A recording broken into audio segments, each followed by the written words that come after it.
dad's fire. Completely unrelated, but also mind-boggling part of the Okay. week. All right. I'm intrigued. What's Dad's fire? So, you, Fire. do you ever have a memory and you're not sure if it's a legit memory or if it's maybe something you saw on a TV or in a movie and it's like a Yes. fragmentary thing and it seems just out of insanity. It's not possible. Yes. Too fantastic to be real. Yes. Like the Mandela effect. Kind of, yeah. Well, I had one of these memories about my dad, and I called him last week. We went and visited him too, but before we visited, I called him and I said, "Hey, well, I got you on the phone. Let me ask you about this memory. I have this little fragment of a memory. Tell Okay. me if this is real or if I'm just imagining this." And it turned out that it was completely real, and I didn't know as much about it as I thought. I had just a sketch of a memory. Interesting. And I don't know, but when I heard the story, I'm like, somewhere there's a way we can use this. Because I think it contains some essential truths about being a man. Okay. So, my dad was a dairy inspector, which means he went to dairy farmers' places and inspected their cows and milking machines and all that stuff. Okay. Okay. One place, this was early on in his career, he always went to this farm his people had, and he told me where it's at. It's not terribly far from here. And they had a big farm, and he would, inevitably he would pull up in the driveway, and the man's wife would come out on the front porch, and they would visit briefly, and she would say he's over in the milking barn, or he's up in this field, or he's over here, to tell Dad where to go.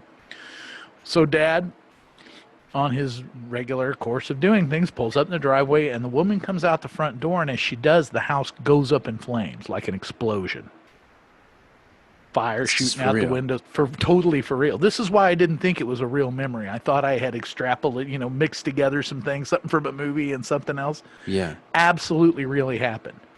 He said literally she walked out the front door and the place went boom and all the windows blew out of it and fire was shooting out everything. Oh my. She had two little kids, like 5, 6-year-old, with her. And she grabbed them and he grabbed her and them, and they all got down in the yard, and she started screaming about a baby. Oh. Oh She no. had like a year-old baby in the house. So my dad takes the handkerchief out of his pocket, ties it around his face, and goes into this house looking for this baby, Wow. which is like, okay. And then he starts telling me about this experience of being inside this house. He had never been inside the house before. He didn't know the floor plan at all. Right. And it's just filled with smoke and fire, and he's crawling around, desperately looking for this baby he can't find. And he doesn't know where the baby is. But he also can't bring himself to leave because he's so afraid if he comes out without the baby, the woman's Baby. going to run back inside. Right. And he didn't find the baby. The baby died, Oh man. which is a horrible, awful story. But then my dad goes, "Yeah, somebody told me once I was courageous, but I was terrified." And I'm like, "Dad, I hate to say this to you, but I think you may have missed the point. Everybody's terrified. Yes. Brave is the decision to do something selfless instead of something selfish." Right. It's not the absence of fear. Yeah. And it was just like, that has also been kind of in the back of my mind going, because you always go through, as a young man, you have that point where, my dad's full of crap and he's an old geezer and blah, blah, blah, and you kind of devalue him. And then it's Yeah. like, you hear something like that, and I'm like, man, I don't know if I would have done that. I mean, you want to think you would. Yeah. But we've all lived long enough to know the truth that until you're in that moment, you don't know what you're going to do. Right. And I'm a lot more given to self-preservation than selflessness, so. We all are. But it was just like, wow, that's a Wow, crazy story. that's amazing. It's even So more, and he brought this up when we were there Saturday, and I thought of this too, but didn't realize the relativity. And this isn't heroic, but a couple years before that, a home that he owned with his first wife burnt down, and he lost all of his like childhood and high school memorabilia and all that oh kind wow. of stuff in that. Mhm. And a couple years before that, his mom died by being basically her dress caught on fire from a wood stove. Oh my goodness. And she burned up and she survived for like a month. And he was sitting there telling us about how hard it was to go visit her because of the smell and how bad that Oh, burnt flesh and like, okay, we can stop now. I really just wanted to know the first story. So he's like, yeah, there's been a lot of fires. I'm like, oh, that's great. so the memory that you had about Dad's fire, what was that memory? Do you because you weren't there, but No, you the remember memory him I had coming was home him telling it telling me, and not even coming home after. Just at some point at in some like point my in your life. teenage He years, told you. he told me. All I remembered was the woman came out and the house blew up. I didn't have any memory of That's any all. of the rest of the story. So you had a visual picture of that happening, even though you didn't see it. Well, just from his description. I Right, mean, from it his wasn't something I description. remembered. I mean, and I can, oh, I pulled up and Oh. there's a farmhouse and a woman comes out on the front porch and kaboom. It's like, whoa. It's funny you say that. I was reading this today when I was going over some notes, thinking about tonight. Manhood is not defined by the things you acquire, but by the things you face. I think that goes exactly with what you were saying. Yeah. It's We have moments everything. of courage. Everything is an arbiter. Everything is like a test, and you're stepping up to the line, and it's Right. just, it almost seems like just to see which way you'll go. Yeah. Yeah, I mean, that's, the test of manhood, that's everything you go through. And I think it all, of course, boils down to the ideas of character and integrity. Yes. And it's about, in the same way they talk about golf being a game you don't play against other people, it's a game you play against yourself. Right. We experience those things. They don't have to necessarily be things that aggrandize us in the eyes of others or demote us in our own eyes, or it doesn't have to be, each of those moments isn't a huge cataclysmic moment. But each of those moments stacks up into making you, or maybe it doesn't make you who you are, it reveals who you are. Yes. It's a reveal. It's an unveiling of who you really are versus. Yeah. But it Well, also. like we said about the moment of looking at this house on fire and going, okay, we all want to believe we do the right thing. But Right. until you're standing there, what do you do? Are you going to run in to save somebody else, or are you going to run away to save yourself? And are these moments we meet in life are telling us that story over and over again. They're revealing that character that's already in us. Right. And I think what we were talking about a few weeks ago, and I had mentioned about the gentleman in the coffee shop who just was Your very secret outspoken, admirer. my secret admirer. That too often those are the little things that I think we can practice that helps us in those moments make that decision of like I'm that you don't think twice about running into a burning house when you know there's a baby in there. Right. Or even a toddler. Yeah, And a pretty much child, a anything person. anything but a teenager, I think you can go in for.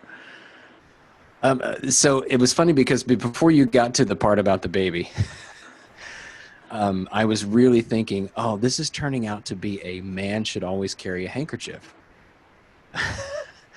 Because there's that So it's thing like where, we don't wear enough hats. Is it tying yes, back to that? And exactly. that's why you should always have a And that's why handkerchief. you should always have a handkerchief with you. So we Yeah, could it's go, like we you could, hear the story and you're like, oh, you're rooting for dad to come out with the baby, and then he doesn't come out with the baby. And this, I right, told the story to Andy, I told my wife, and they're both like, oh. And I'm like, yeah.